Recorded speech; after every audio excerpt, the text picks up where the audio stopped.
Yo yo yo, it's your boy Trevor Noah, here to break down a topic that's slicker than a fresh jar of shea butter. Global oil prices. Now I know what you're thinking. Trevor, why should I care about oil prices? Well, let me tell you, my friends, oil prices are like the heartbeat of the global economy. They affect everything from the cost of your morning commute to the price of your groceries. We're talking about the stuff that fuels our cars, heats our homes, and makes the world go round. Imagine a world without oil, no road trips, no warm showers, and definitely no late-night pizza deliveries. It's the lifeblood of modern civilization. Now, oil prices are like that friend who's always up and down, never knowing what mood they'll be in next. One day they're your best buddy, the next day, they're ghosting you. It's a wild ride, folks. One minute they're soaring higher than a Beyoncé vocal run, making everyone feel like they're on top of the world. Investors are happy, economies are booming, and life is good.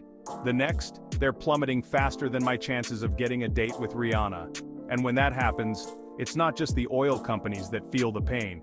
It's everyone, from the big corporations to the little guy trying to fill up his tank.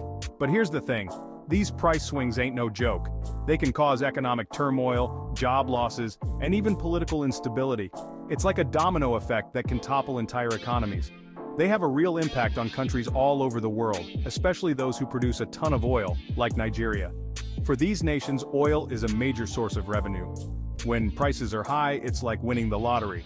But when they crash, it's a financial disaster. And then there are countries that guzzle it down like there's no tomorrow, like India.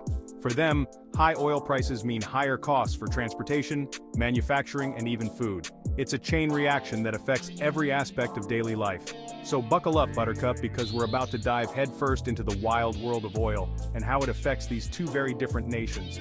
It's a story of highs and lows, of fortunes made and lost, and of the delicate balance that keeps our world running. Get ready to learn, laugh, and maybe even shed a tear or two, of laughter, hopefully. Because when it comes to oil prices, it's always a roller coaster ride. And trust me, you don't want to miss a single twist or turn. Let's kick things off in Africa, the motherland, a land rich in culture, diversity, and natural resources.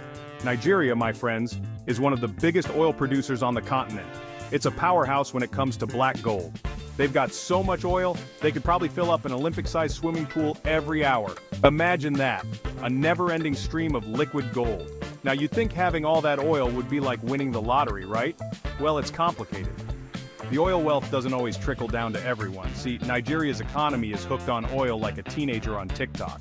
It's their main source of revenue and they can't seem to get enough of it. When oil prices are high, the country's rolling in cash, throwing lavish parties and buying everyone a round of jollof rice.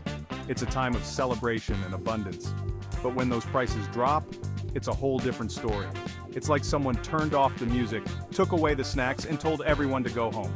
The economy takes a hit, and the good times come to a screeching halt. It's a classic case of too much of a good thing. The oil that brings wealth can also bring problems. Nigeria's reliance on oil means their economy is vulnerable to the whims of the global market. When the global market sneezes, Nigeria catches a cold. The government is constantly trying to balance the scales, managing the oil wealth while trying to diversify the economy. It's a tough job, but a necessary one. There are efforts to boost other sectors like agriculture, technology, and manufacturing. The hope is to create a more stable and resilient economy. For the future generations, the goal is clear: to build an economy that isn't just rich in oil, but rich in opportunities for all Nigerians. Here's the deal. Nigeria's government relies heavily on oil revenue to fund its budget. This means that the country's financial health is closely tied to the global oil market. Think of it like this. Oil money is like their main source of income, the paycheck that keeps the lights on and the schools running. Without it, the government would struggle to provide basic services to its citizens. So when oil prices are up, the government's happy. They have more funds to allocate towards various sectors, ensuring that development projects can proceed smoothly.